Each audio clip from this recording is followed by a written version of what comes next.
कमला, माँ जी को खाना पीना कमरे में ही दे देना, रीना ने हाउसमेट कमला से कहा। जी मैम साहब। कमला ने रोजाना की तरह खाना बनाया।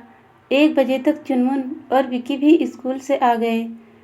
दोनों के कपड़े बदलकर हाथ पांव धुलाकर डाइनिंग टेबल पर खाना लगाकर सबको बुलाया। अरे आंटी, आप दादी को बुलाकर नहीं लाई?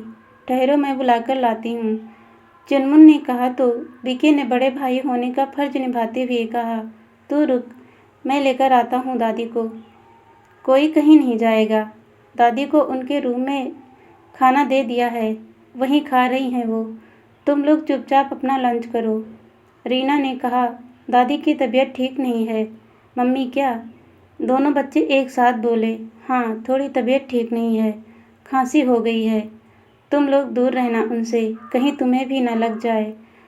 रीना ने कहा तो बच्चों ने सिर हिलाकर हाँ कहा। बच्चे तो बच्चे होते हैं। थोड़ी देर में दादी के रूम में पहुंच गए। दादी सो रही थी तो वापस आ गए।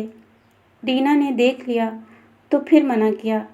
खैर, शाम को मोहित के ऑफिस से आते ही माँ जी को डॉक्टर के पास भेजकर दवा मंगा ली। दवा से माँ जी को थोड़ा आराम आया, लेकिन रीना ने माँ जी की खांसी ठीक न होने तक बच्चों को उनके पास बैठने तक पर रोक लगा दी। बच्चों ने कहा, दादी के साथ खेलना हमें पसंद है। रीना ने कहा, क्या मेरी पसंद लगा रखी है? जो कहा जा रहा है वो मानो। मेरी पसंद चलेगी, तुम्हारे भले के लिए कह रही हूँ। मोहित ने कुछ कहना चाहा तो उसे यह कहकर रोक दिया कि पहले इनकी खांसी पूरी तरह सही होने दो, तभी बच्चों को पास भेजूंगी। इस समय फरवरी के महीने में जाती हुई ठंड में इनको खांसी हो रही है, कहीं टीबी तो नहीं हुआ जो हर समय खांसती रहती हैं। यह सब बोलकर माँ जी के खाने पीने के बर्तन तक अलग कर डाले।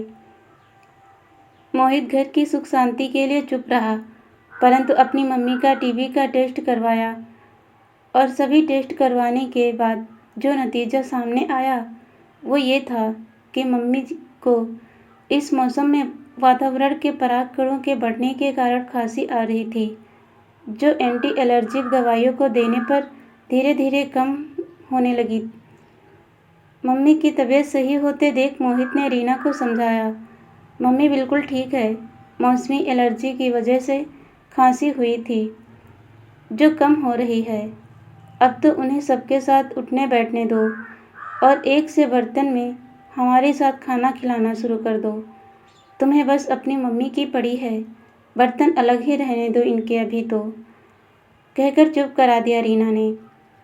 धीरे धीरे मार्च का महीना बीतने लगा। माँ जी को नाम मात्र की खांसी रह गई थी, परंतु बच्चों को मिलने की मनाही थी और खाना भी उनको उनके रूम में ही दिया जाता है। इधर रीना की मम्मी अप्रैल के शुरुआत में रीना के घर रहने के लिए आने वाली है। रीना ने अपनी मम्मी के स्वागत की ढेरों तैयारियां की शुरू कर दी।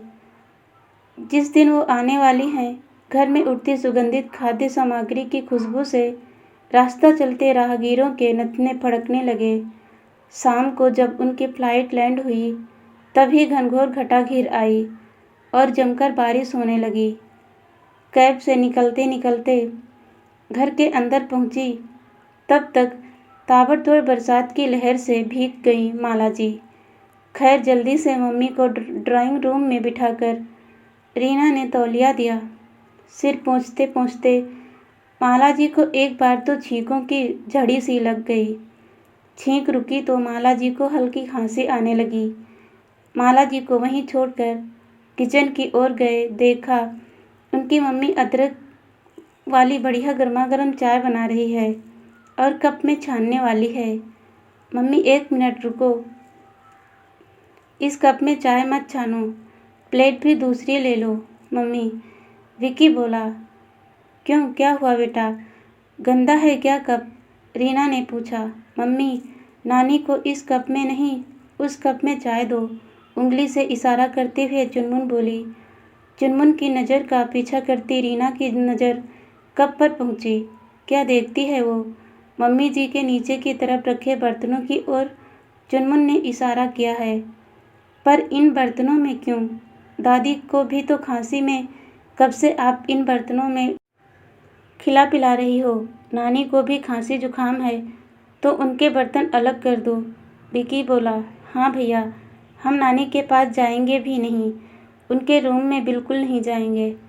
चुनमुन बोली, अरे नहीं बच्चों, नानी को बारिश में भीगने की वजह से खांसी जुकाम हो गया है और कुछ नहीं।